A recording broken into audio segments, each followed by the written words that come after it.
Hello दोस्तों, क्या हाल चाल है। जैसा कि आपने पिछली वीडियो में जी कोड के बारे में जाना, इस बार हम आपको एम कोड की जानकारी देने जा रहे हैं।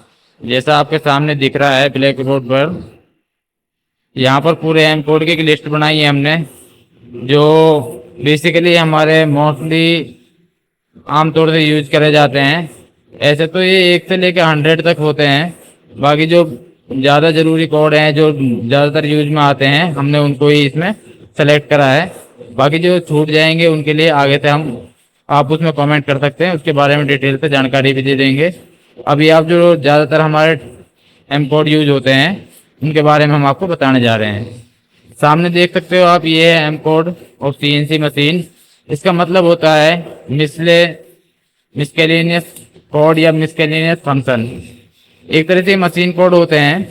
जैसा जी कोड में हम टूल को मूवमेंट दे रहे थे, इसमें हमारे मशीन के स्विच पार्ट इसमें मूव करेंगे। जैसे फॉर एग्जांपल के लिए आप कूलेंट ऑन ऑफ करना है या स्पिंडल को रोटेट करना है, तो उस तरह से इसके एक एक कोड का पूरी जानकारी से देने जा रहे हैं। तो देखिए, ये सबसे पहले जो कोड होता है हमारा M00, इसमें प्रोग्राम स्टॉप हो जाता है।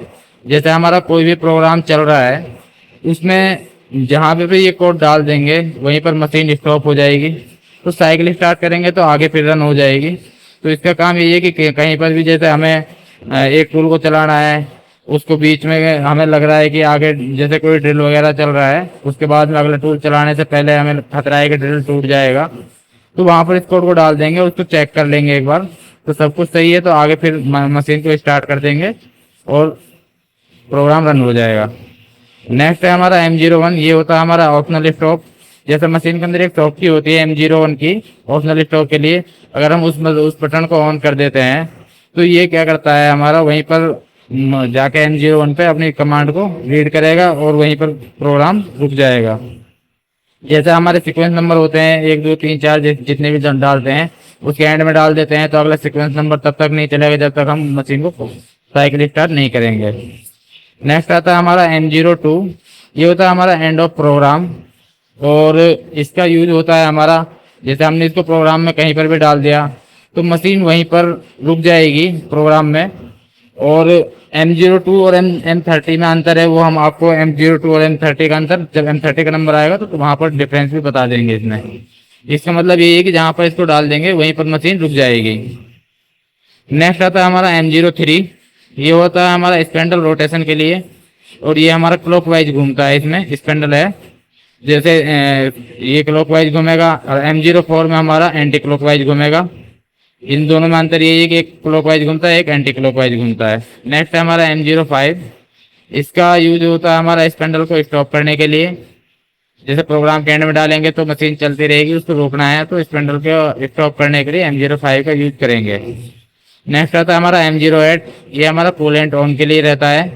जैसे में टूल का इंटरेक्ट होता है जॉब के साथ में, तो वहाँ पर फ्रिक्शन होता है, हीट जनरेट होती है, तो उसको रिमूव कम करने के लिए हमें कूलेंट को ऑन करना होता है, उसके लिए M08 का यूज करते हैं। नेक्स्ट आता है हमारा M09। इसका यूज हम कूलेंट को ऑफ करने के लिए करते हैं। अगला है हमारा M10 चक डीक्लैम्प के लिए। जैसे हम ऐसे तो पैडल स्विच से भी काम करता है, लेकिन अगर हमें प्रोग्राम में ही डालना है इसको तो M10 डालकर इसका यूज कर सकते हैं। अगला नंबर आता है हमारा M11 का। ये हमारा चक क्लैम्प करने के लिए काम करता है। जैसे 10 का यूज बताया, ऐसा जस्ट उसके अपोजिट हो जाता है। अगला होता है हमारा M16 चक ID सेलेक्ट। जिसमें क्या रहता है, जैसे हमें कई बार जॉर्ज वगैरह में कट लगाना होता है, तो वहाँ पर OD या ID को सेलेक्ट करने के लिए M16 और M18 का यूज करते हैं। ID सेलेक्ट करेंगे तो ID के लिए जॉर्ज खुल जाएंगे, OD करना है तो OD के लिए खुल जाएंगे। नेक्स्ट आता है हमारा M19 स्पेंडल रोटेशन।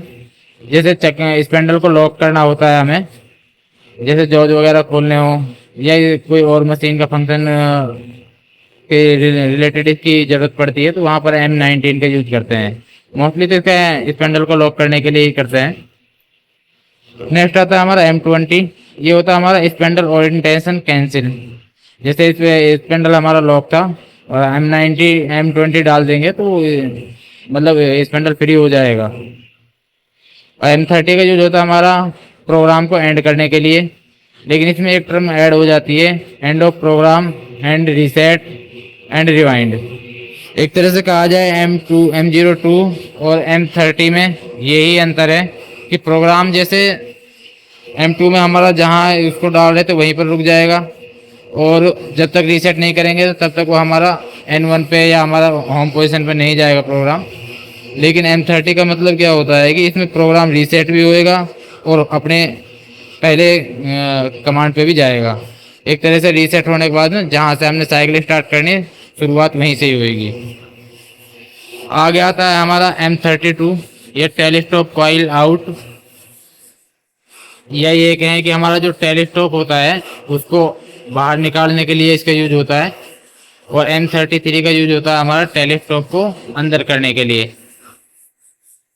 ये प्रोग्राम में यूज होते हैं कई बार, जैसे प्रोडक्शन का काम रहता है तो वहाँ पर ये नहीं है कि पैडल से दबाएं वहाँ टाइम जाता है, तो उसको बचाने के लिए हम M32 और M33 का यूज करते हैं। मोस्ट इम्पोर्टेंट कोड होता है हमारा M98 और M99। M98 होता है हमारा सब प्रोग्राम कॉल, और M99 होता है हमारा सब प्रोग्राम एंड। अब सब प्रोग्राम कॉल का मतलब क्या होता है? फॉर एग्जांपल हमारा एक प्रोग्राम चल रहा है और उसके लास्ट में जाके हमने M98 डाल दिया, तो ये पहले सीक्वेंस नंबर पे पहुंच जाएगा 0 से। जैसे मान के चल हमारा यहाँ पे ये हमारा N1 था, यहाँ N2 था, इसके बीच में जो प्रोग्राम थे वो आगे बताए जाएंगे।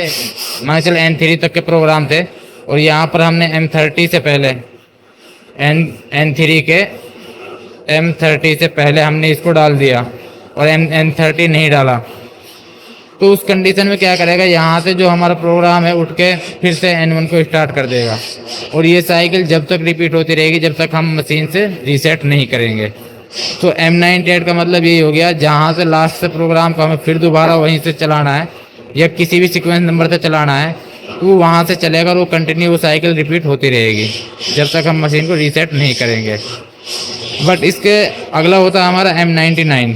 इसमें क्या रहता है, जो सेम कंडीशन हमारी ये है N1 N2 N3, इसमें क्या रहता है, जैसे हमने N1 चला दिया उसके बाद में हमने M99 को डाल दिया, तो उसके बाद में हमने M99 डालने के बाद में उसमें जैसे P1 P2 या P3 जो भी जितने नंबर सीक्वेंस है उसके हिसाब से P1 P2 P3 डाल दिया, तो वो वहाँ से जंप करके हमारा अगला जो हमने P1 या P2 डाला है तो वो उसको कॉल करेगा और उस प्रोग्राम को पढ़ेगा और वो रीसेट भी हो जाएगा। जैसा कि हम यहाँ समझ सकते हैं M99 ये हमारा N1 था, ये देखिए एक बार सही से बताते हैं इसको।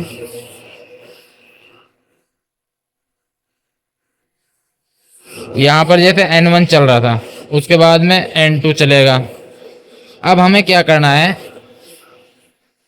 जैसे हमने N1 को चलाने के बाद में इसका एंड हुआ M30, M01 डाल दिया M30 से पहले, तो उससे के बाद में हमने यहाँ पर M99 P3 डालने के बाद में सीधा यहाँ से N2 को बाईपास करते हुए ये N3 पे पहुँच जाएगा। क्लियर? बाकी किसी का कोई डाउट है तो वो हमें कमेंट बॉक्स में बताएं, और आने वाली वीडियो को आप तक पहुँचे उसके लिए चैनल को सब्सक्राइब करें। बाकी आपको आने वाले वीडियो में और बढ़िया बढ़िया वीडियो देखने को मिलेंगी।